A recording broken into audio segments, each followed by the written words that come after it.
Muy buenas tardes, bienvenidos de nuevo a Historias Javeriana. La emisión del día de hoy va dedicada a un tema muy controversial y muy importante para la historia mundial. Queremos recordar los 30 años desde la caída del muro de Berlín. Recordemos que su construcción comenzó en el año 1961 a partir de ciertos problemas internos de la Alemania del siglo XX y perduró hasta el año 1989. Para la emisión del día de hoy hemos invitado a dos expertos. El primero de ellos es David. Buenas tardes, David, ¿cómo estás? Hola, buenas tardes, María Paula, ¿cómo te encuentras? Muy bien, gracias, cuéntanos. Bueno. Bueno, el caso. Tenemos otro invitado especial que es Andrés Ricaute, ¿no? Hola, ¿cómo están? Claro, él es especialista en música, ¿cierto? Sí, señor, especialista en música, apasionado de la música de los 80 y pues vamos a reunirnos aquí a hablar de lo que en realidad fue lo que sucedió hace 30 años cuando cayó el muro. Sí, y además que es como la conmemoración de los 30 años después de la caída. Eso es un tema muy importante y muy especial. Claro, este fue un momento histórico que marcó Impactó un el antes y un mundo. después en la historia mundial. Es que, iniciar contextualmente en un muro hecho, pues un muro subjetivo hecho a base de palos y alambre de púas, en el que se esperaba, inicialmente en el 61. Era un muro imaginario, era un muro hecho en una línea, ¿no? No, y además, aparte de eso, que es una división tanto social, política y cultural, que se creó, o sea, ese muro a partir de palos y alambres, se creó por la disociación política, la disociación social y cultural. Bueno, radiantes, para contextualizarlos un poco, el momento en el que se decidió la construcción de este muro fue dado a cargo del Consejo de Ministros de la RDA el 2 de agosto de 1961.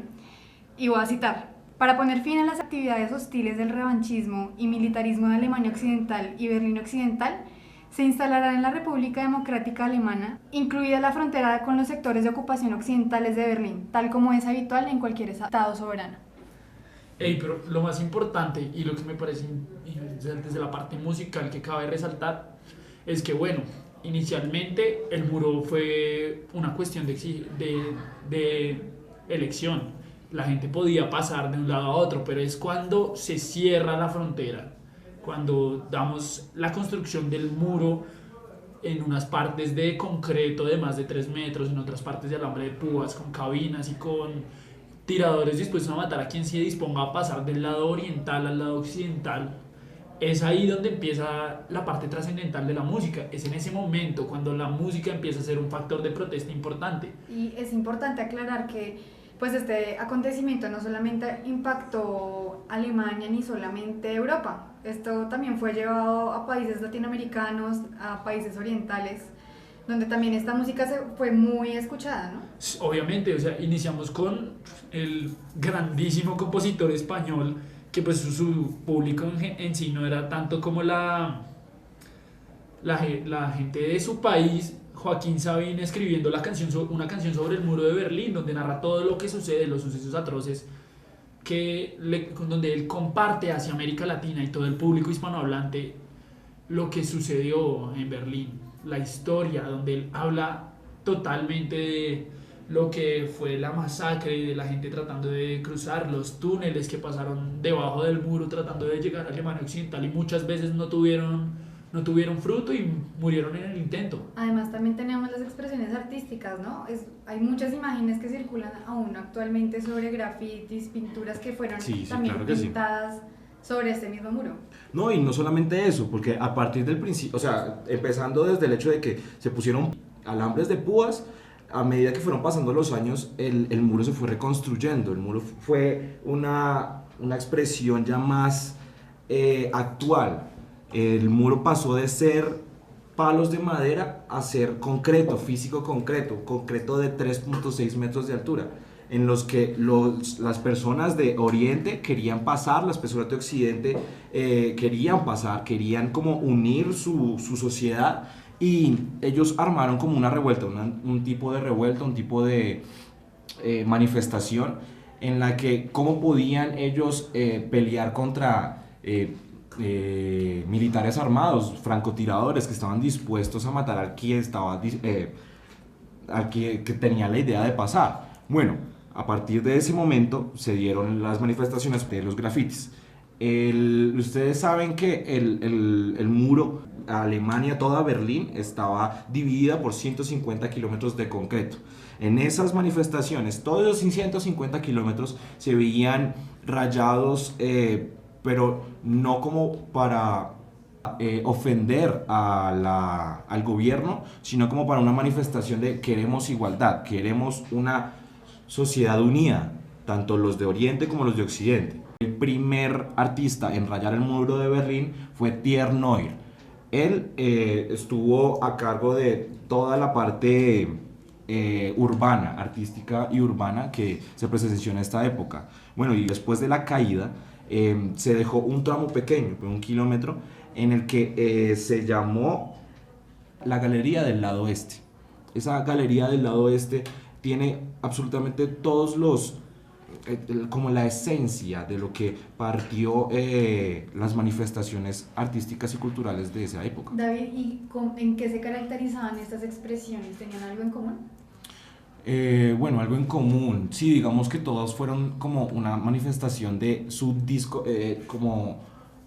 su inconformidad acerca de lo que estaba sucediendo y cómo el gobierno tomó partida de eso. Hay un muy buen producto de Thierry Neuville que es ustedes buscan en internet grafitis en el muro de Berlín y se pueden dar cuenta que hay como unos dibujos de unas personas con labios pronunciados de colores fuertes, pero a la vez muy sencillo, porque pues ustedes saben que en esa época eso se consideraba vandalismo. Entonces pues se tenía que pintar muy rápido, tenía que hacerse muy, muy a la ligera, pero esa fue como la manifestación y la representación más propia de lo que hoy se ve el muro de Berlín. En cambio, no sé qué tengas tú al respecto o que tenga Andrés o María Paula. No, pues de la parte musical hay un claro antes, durante y después de la caída del muro. Pues si nos ponemos a fijarnos en la lista Billboard del Top 100, el Hot 100 del año 1988, vemos canciones encabezando la lista como pues la famosa Sweet Child of Mine de Guns N' Roses, que creo que es un tema que todo el mundo ha escuchado, pero más relacionado con el muro, Faith de George Michael, donde toda la emoción del pueblo americano, de la parte occidental de Berlín, se ve reflejada en una canción pidiendo fe, pidiendo esperanza para llegar a la salida del muro. Salir de un problema tan grave como este es algo muy complejo y yo creo que todo el mundo de Occidente esperaba eso, esperaba la salida. Más bien después, durante el muro de Berlín, empieza a salir la música, pues el año de la caída del muro de Berlín, 1989, en el mismo Hot 100, se empieza a ver música más esperanzadora, música que habla sobre los temas importantes y complejos que abarcó el muro, sobre el sufrimiento y lo significan dos super éxitos que se volvieron una bomba en el 89 y en el 90, como Wind of Change de Scorpions, una banda de rock americana buena y que tenía un estilo musical de paz, de amor, de transmitir lo que el cambio de la caída del muro iba a generar. Y por otro lado vemos una banda británica un poco más agresiva como los Pink Floyd, criticando directamente la caída, mostrando de forma agresiva, con acordes fuertes y armónicos simples, pero que gustaban a las multitudes, la importancia de la revolución, la importancia de la caída, la importancia del derrumbe de este muro. No, y Andrés, y pues no solamente eso, sino que es irónico que muchos artistas que no eran propios de Alemania se den como en esa unión solidaria para representar su inconformidad ante la sociedad, ¿no? O sea, lo mismo pasa, por ejemplo, con el arte urbano. Muchas personas, por ejemplo, Thierry Neuville es francés, él no es alemán. Él expresaba su inconformidad al muro de Berlín por medio de graffiti, pero no es propiamente alemán. O sea, eso es como que la misma caída del muro hizo una unión de sociedades tan grande en Europa como lo fue, bueno, pues a partir del arte urbano, de la música, incluso de la historia. Por ejemplo, ustedes hoy en día pueden ir al muro de Berlín y ven a personas pasando, pero esos grafitis siguen intactos. Es más, al pasar del tiempo se van deteriorando y van y lo vuelven y lo retocan. vuelven, retocan el arte, porque fue una representación como una marca que dejó la sociedad alemana al mundo, básicamente. Y también va en parte del sentimiento nacionalista alemán, va en parte, eso es parte fundamental de lo que el alemán siente por su patria, siente que eso fue un momento muy importante. Es por lo mismo que, digamos, como un dato de cultura general, las estatuas o esculturas con referente a lo que fue el régimen nazi y la conmemoración a los muertos no pueden ser, en este caso no pueden ser grafiteadas. Ellas están rociadas con un químico fuerte que deshace todo tipo de pintura. Y eso es lo importante del nacionalismo alemán también desde la música, porque los alemanes, como buenos patriotas, al igual que los americanos, ingleses, han sabido encaminar estos tipos de tragedia a la música. Scorpions y Pink Floyd hicieron un concierto en el año 1990, 2 años después de la caída del muro, con el concierto llamado The Wall liderado por Pink Floyd y Scorpions abriendo la tarima. Y entonces pues ¿qué empieza? Empieza Wind of Change, la canción de la que ya habíamos hablado. Y esta canción cito puntualmente unas frases que son necesarias recordar, que hicieron enardecer al pueblo alemán y que hicieron que el concierto fuese catalogado como uno de los conciertos más emotivos y mágicos del siglo XX. Y cito textualmente Wind of Change, dice: ¿has pensado alguna vez que podríamos estar muy juntos como hermanos? El futuro está en el aire, puedo sentirlo por todas partes, soplando con el viento de cambio. Un viento de cambio es lo que sucedió después de la caída del muro. Después la caída del muro con Roger Waters, esta vez como solista, The Wall, un puño de protesta en el aire, pidiendo libertad, pidiendo unión, pidiendo un mundo homogéneo en el que todos seamos iguales. Bueno, en estos momentos me están informando desde cabina que tenemos una llamada con relación a la relevancia del arte urbano. Aquí viene Mateo Castañeda y ya les introducimos la llamada. Hola, hombre, David, ¿cómo está? Con mucho gusto yo le colaboro. Pues el graffiti es una forma de expresarse, es un arte urbano, ¿sí me entiende? Está hecho para representar ideas o sentimientos.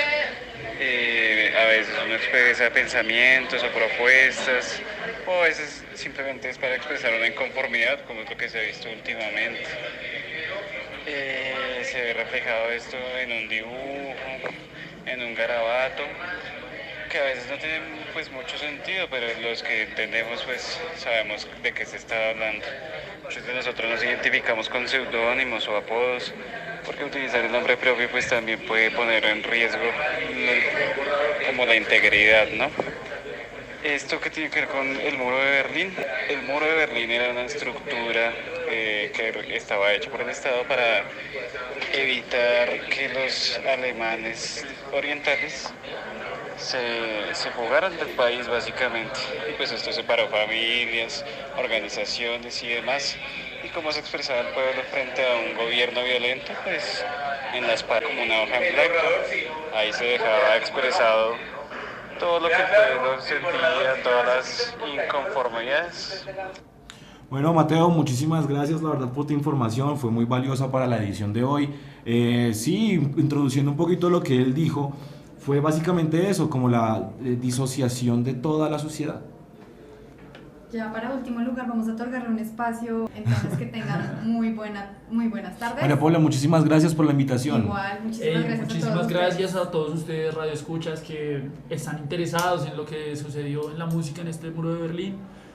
Pueden consultar Billboard, Wikipedia, para encontrar cuáles eran los grandes éxitos